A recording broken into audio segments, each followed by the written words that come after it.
Terrortown, the east side of the Chi. If you from here, you already know what that name mean. If you not, let me paint it for you. It's a section off 75th, 76th, 77th, 78th, and 79th. Them blocks that's been soaked in blood, soaked in hustle, and soaked in history. It's called Terrortown, which may sound like something out of a movie, but it's a reality in one South Side neighborhood. You're looking at surveillance video of people buying heroin right on the street. Police say undercover officers have been keeping a close watch on this operation for several months, and now 15 people are under arrest. The dangerous area that police are calling Terrortown encompasses the blocks between 75th and 79th Streets, stretching from Yates to Colfax. And as CBS 2's Mike Puccinelli reports, officers aren't done trying to clean up those streets yet. For years, Terrortown wasn't just chaos. It was actually one of the most structured areas in the city. The Stones, the almighty Black P Stones, ran it like a corporation. Everything had order. Everybody had their place. But one youngin' named Vito, mixed with the wrong advice from a dude named Real, flipped the whole script. One decision led to another, and what was once one mob turned into fractions, beefs, and endless wars. This the real story of how the Stones split in Terrortown, told through the eyes of the streets, not the papers. Back in the day, Terrortown Stones was like a franchise. You had G Gill and G Bull, two solidified leaders. They wasn't playing both sides or trying to be cool with everybody. They kept the section stitched up. Picture this. You a shorty trying to hustle on 77. You can't just grab a pack and post. You had to check in. If that corner was somebody else's, that was their pond. You drop a line in another man's water, they coming for you. This wasn't no Wild Wild West type shit. It was structured, almost like the mob.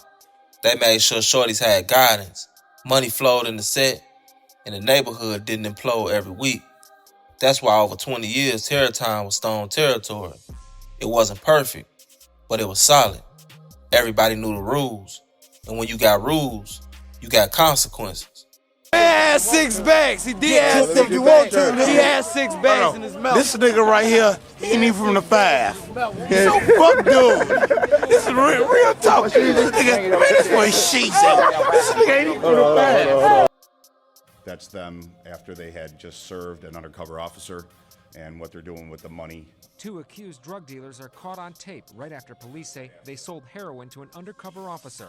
Sometimes the deals go down in vehicles. Other times they happen in what police call powwow lines, where drug dealers use phones to direct junkies to temporary drugstores. Here, heroin users are lined up at 79th and Essex. And they'll pull up, and that's how they serve their narcotics.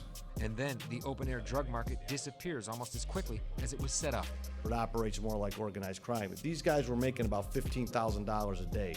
At the top of this section of the Black P Stones, police say, is Eric Guthreau, who was busted along with 14 other gang members. His name formerly used to be Eric Fort. He's a nephew of Jeff Fort. That's the same Jeff Fort who founded the El Rukin Street Gang and who is currently in prison.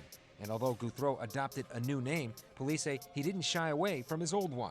This placard was used, police say, at his phony real estate business. Here, members of the P Stones pay tribute at Jeff Fort's mom's grave. Community members hope the bust will quiet things down in a crime-ridden part of town. So you think this could make a difference? I hope it does. In November of last year, officials say police officer Michael Flisk and a resident were murdered behind Guthreau's house. But they wouldn't say whether any of the drug dealing charges will be upgraded. Do you expect any of these folks to be charged with murder? Again, there's ongoing investigations which I can't get into.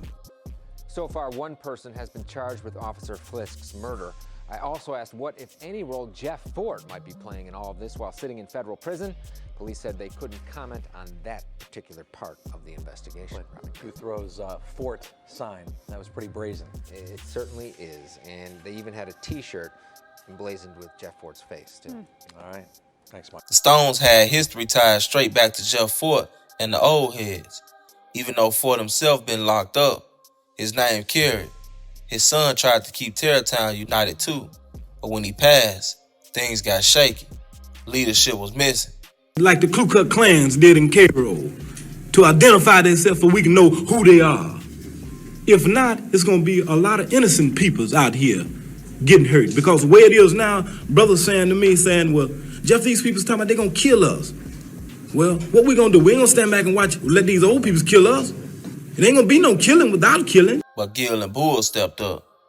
Now inside that structure came Vito. He was the young face, respected by the new generation. They all knew Vito was official, but being official don't mean you can't slip. See, Vito wasn't no regular shorty. He actually peeped the game. He seen how the rules were set up, and for him, it ain't make sense. If you hustling, you gotta stay on your side of the block. You can't overstep. That means you can't maximize your bread. So instead of banging his head against the wall, Vito went legit. He got him a 9 to 5. Yeah, a real job. Something you don't see too often in them streets. Now, a lot of folks would have respected that, but not Real, who had an influence over Vito. Real told him, "Boy, that job corny as hell. You supposed to be trapping. You no limit. You a stone. What you look like clocking in?" And that's when the seed got planted. Vito started second guessing himself. Instead of playing it safe, he started listening to Real. And in the streets, one bad influence can cost you everything. Vito came back to the game with a chip on his shoulder. He ain't trying to follow no playbook no more. He post up on other dudes' corners, snatch their clientele, basically fishing in everybody else's pond. And if you from Chicago, you know that's one of the biggest no-nos. You can't eat off another man's plate without paying the price. So the Stones disciplined him. They caught him, stripped him for all the bread he had on him, and told him, "Cut that goofy shit out. You ain't gonna fish where you ain't welcome." That should have been it, a slap on the wrist. But Vito ain't take it as a lesson. He took it as disrespect. And here come Real again, whispering in his ear. They just testing you. They trying to punk you. You gonna let that shit slide? Instead of bowing out, Vito doubled down. Now this right here is where shit got dark. One of the Stones that checked Vito had a routine. Every morning he walked his kids to school. Same route, same time. Real peeped that and told Vito, "You want to prove something? Go slide on the Wiley with his shorties. Throw a couple shots. They gonna know you ain't to be played with." Think about that. Real pushed that man across the line nobody's supposed to cross. And Vito listened. So one day he actually upped on the dude, a well-known maniac stone, while he had his kids with him. That ain't just breaking the rules. That's shattering them. That's the type of move that shake the whole hood. Even after that, some older heads tried to squash it. Tried to pull Vito in and say, "Look, shorty, that ain't it. We can smooth this." But Vito was gone mentally. He felt like he had something to prove. And once you cross that line, ain't no coming back. After that incident, Boo from BlackMobb stepped up. Some say he the brother of the dude Vito shot at. Some say he the man himself. Either way, he had weight. Boo pulled up on Vito face to face. No sneak diss, no back door. Straight talk. Told him, "What you did was bogus as hell. That shit can't happen again. You was dead wrong." But Vito ain't fold. He ain't show no remorse. He basically told Boo, "Man, it might happen again. Y'all ain't gonna check me." Right then and there, Boo let him have it. Blew him down on the spot. And with that trigger pull, 20 plus years of Stone leadership in Terrortown evaporated.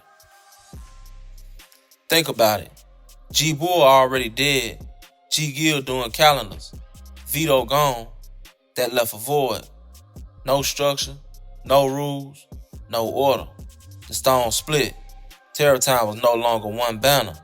Now you had factions. No Limit over here, BlackMobb over there. Younger cliques formulating their own sections. Instead of one hood, it turned into multiple mini hoods, each trying to run their own pond. And when you got no rules, you got chaos. Everybody hungry, everybody armed, everybody feel like they gotta prove something. That's when the east side really turned up.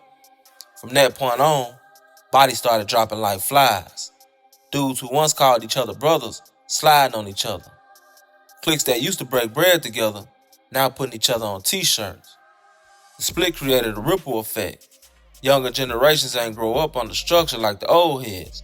They grew up under chaos. No more discipline, no more order, just survival of the fittest. In Terrortown's name, it became reality. It wasn't just a name no more. It was the truth. The whole story right here is more than just a hood war tale. It's a lesson. It shows how quickly unity can collapse when ego, greed, and pride step in. Fido could have been that bridge, the one to connect the old heads like Gil and Bull to the new wave like Herb and Cairo. Instead, he let rail in his ear and made moves that destroyed decades of structure. And the price? Paid in blood. Families broken. Kids growing up fatherless. A neighborhood that ain't never been the same since. That's the real cost of the split in Terrortown. From structure to chaos. From order to anarchy. Terrortown went from being one of the most solid stone sections to being a battlefield where nobody was safe. And it all started with one shorty, one bad influence, and one wrong move. That's the untold story of how the stones split in Terrortown.